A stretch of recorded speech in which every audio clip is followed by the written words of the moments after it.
To continue on the discussions on To continue with the discussions on the parabola, we will be dealing about the equation of parabolas this time. Let us discuss one by one the properties and equations of a parabola. The given standard equation x squared equals 4cy, the graph of a parabola opens upward. Its vertex is at origin 0, 0, and a directrix with an equation of the line y equals to negative c. The focus is at 0, c, and the axis of symmetry with an equation x equal to 0, it is aligned along the y-axis. For x squared equals 4cy, ito po ang kanyang magiging graph. So, one by one, let us discuss. We can see that the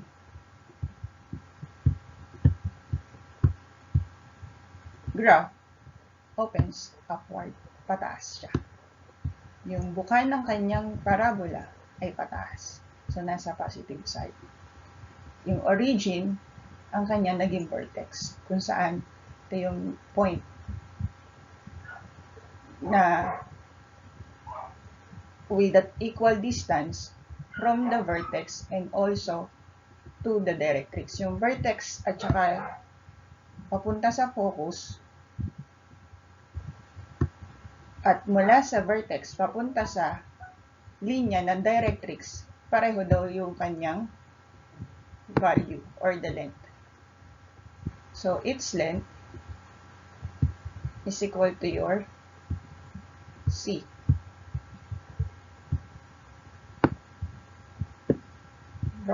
As you can see, itong parabola na to, it opens upward. So, yung C niyang constant value or the value from the vertex to the focus is positive. From the vertex to the directrix is negative, C. The equation of the line of the directrix is y equals to negative c. The constant value here, kung makikita nyo, yung x value nito, nagbabago. Pero yung y value niya, this is a line, straight line, parallel to the x-axis, is constant, the value ng y. But it is on the downward position, that's why our equation of this line is y equals to negative c. Okay. On the definition that we have discussed on the earlier video, given a point xy, sabi niya, equidistant daw siya dun sa fixed point, which is the focus, and a fixed line, which is the directrix. So, by definition, these two lines are congruent. Pareho sila ng measurement.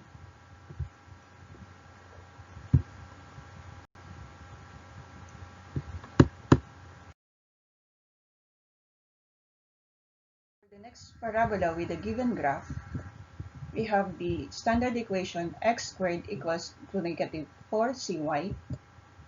The graph opens downward. Also, the vertex is at origin. The directrix is on the positive side of your y, which is having an equation of the line y equals to c. The focus, nasa baba naman ngayon yung focus, so meaning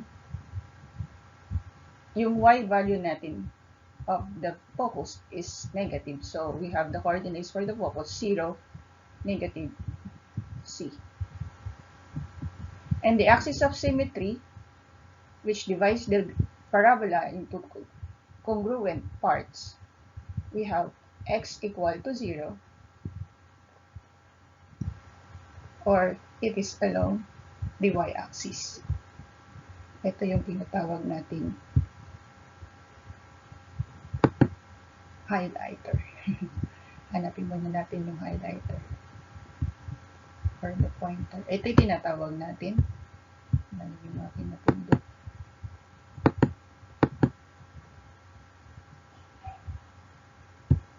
Ito yung tinatawag natin yung axis of symmetry. So, it mirrors the parabola. So, left to right. So, the value of its x is 0. So, for equation x squared equals to negative 4cy, we have this kind of graph. Katulad ng kanina, sabi natin, yung parabola, meron siyang lines or set of points na equidistant from the focus and to the directrix. So, ito yung itsura niya. Mamaya makita nyo na yung kanyang pattern of these equations. For the next equation of the parabola, y squared equals 4cx. The graph opens to the right. Meron siyang vertex also at origin 0, 0. The directrix has an equation of the line x equals to negative c. Focus with a coordinates of c, 0. And the axis of symmetry y equals to 0, which is along the x-axis. So, discuss natin isa-isa with an equation y squared equals 4cx. Ang magiging itsura ng kanyang graph ay ganito. Okay, let me have the pointer first. So, sabi natin kanina, the graph opens to the right. So, the set of points are aligned here sa right side ng ating rectangular coordinate plane. So, right ng 0. So, to the right of 0, nandiyan yung focus. Kung ito yung isang key na dapat yung tandaan, na yung focus lagi yung pinoprotektahan ng inyong parabola. Sinasalo ng mangkok ng inyong parabola para hindi kayo malito. So, ayan yung focus natin. So, your focus has a distance c from the vertex. Also, we already know na yung distance natin na c dito ay also the distance or the same measurement of the distance from the vertex to the line, yung fixed line natin, which is the directrix. So, yung directrix natin, kung ang focus natin ay nasa positive side ng x, we have an equation for the directrix is x equal to negative c. Ang constant value naman dito ay yung x. So, yung magkaroon man tayo ng mga iba't ibang y, nandun ka lang sa isang fixed x, makaka-form ka ng isang straight line. So, ito yung itsura ng ating parabola with an equation y squared equals to 4cx. Next one. The equation is y squared equals to negative 4cx. So, positive, negative. The graph opens to the left. The vertex is at origin 0, 0. The directrix is, kung yung focus natin mamaya ay nasa negative, yung directrix natin nasa positive. And we still have axis of symmetry, which is along the x, y is equal to 0. Let us take a look with the graph of the equation y squared equals to negative 4cx. So, ito yung focus natin nasa left side. So, kung mapapansin nyo, yung ating value of the coordinates is yung value ng c here, negative c, and 0y. And sa directrix, ito yun. Constant value of x, positive, with different values of y, we have a line equation x equal to 0. And the axis of symmetry is along the x. Alright? So, tandaan niyo lahat ng properties na yon, so we can determine the parts given the equation of a parabola in the standard form. Let us take this example. Y squared is equal to 12x. Ito yung nakikita natin sa ating mga problems. So, this problem will, dahil yung mga pattern natin kanina or the equations that we have discussed earlier is only at the vertex 0, 0. So, I will be giving you two set of problems with the vertex 0, 0. So, given this equation y squared equals to 12x, we have to determine the focus, the directrix, the vertex of this given parabola. Okay, let us recall that the standard equation, kung mapapansin nyo, we have y squared is equal to 4cx. Nandun nakapaloob yung 4cx. Ito yung standard form.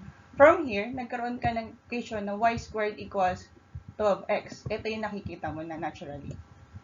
Normally.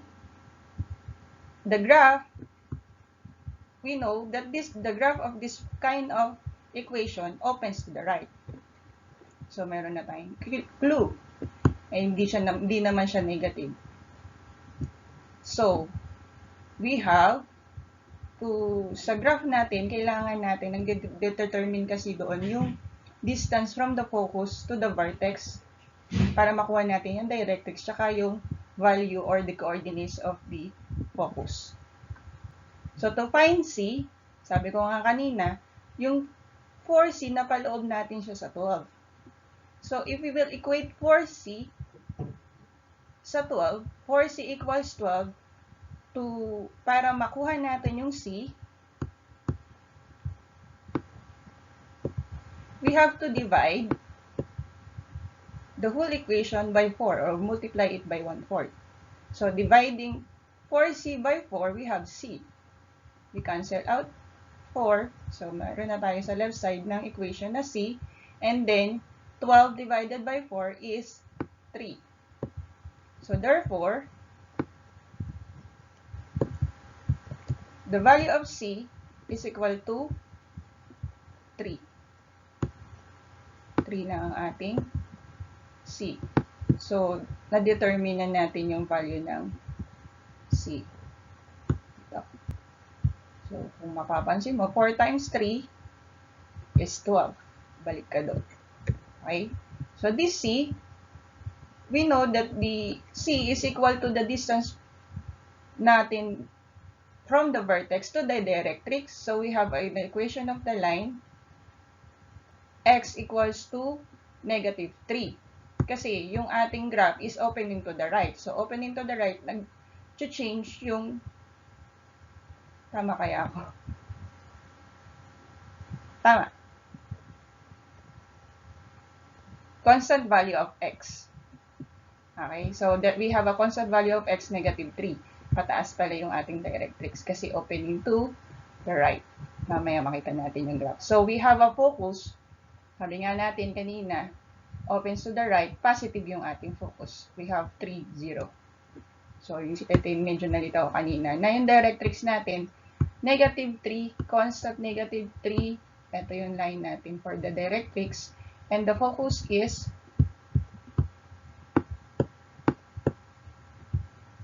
this is the focus with a coordinate of mali yan. We have 3. Kung lalagay natin yan, kasi pag nag-graph kayo, di ba may ganyan. So, ito daw, tatlo. 1, 2, 3, this side. So, we have positive 3. We have a value of 0 for your y. For this point, which is the focus, the fixed point. Okay? The directrix has, naisulat ko naman pala. The directrix has the equation of the line y is equal to negative 3. And given the standard equation, y squared is equal to 4cx, we have the vertex at 0, 0. Kaya yan. So, the axis of symmetry is equal to y equals to 0. And the axis of this symmetry is along the x-axis. Okay, nandito yung x-axis. Yung ating axis of symmetry or yung the line that divides the parabola. Okay? Well, let's take another example. Example number 2, we have to determine the parts given the equation of the parabola in the standard form, x squared equals to negative 6y.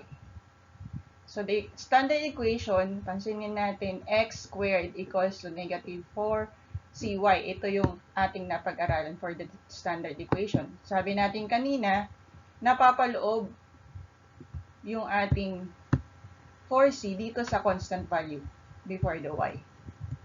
So, with this kind of equation, we know negative it's either left or right. Tingnan mo dito. It opens downward yung graph natin. So, the vertex, wala naman siyang kasama dun sa value ng y and x. We have the vertex at origin 0, 0. To find c, tulad ng ginawa natin kanina, we have to determine c by dividing the constant value negative 6 here by 4. So, we have c equals to 3 halves. 6 divided by 4, i-simplest form natin by 2s or by divided by 2. This becomes 3, this becomes 4, and then negative tayo. So, the value of c. Though that value of c is absolute, sometimes, kasi para lang tayo maging, tawag doon, hindi tayo mawala dun sa original equation natin na negative siya. At nandun pa rin tayo, consistent pa rin tayo na yung graph natin. In the long run, itong C na to, gagamitin natin siya for the focus. Okay, so alam na natin, yung focus natin ay nasa negative side or downward position of the coordinate plane. So therefore, our directrix is on the positive side, wherein the line of, or the equation of the line is equal to y equals to 3 halves. So, ito na ngayon ng ating parabola. Downward, this is the focus, this is the directrix, certain point, constant yan, or congruent yan, dalawang yan. Okay, so we have the x and y coordinates, The vertex is at 0, 0.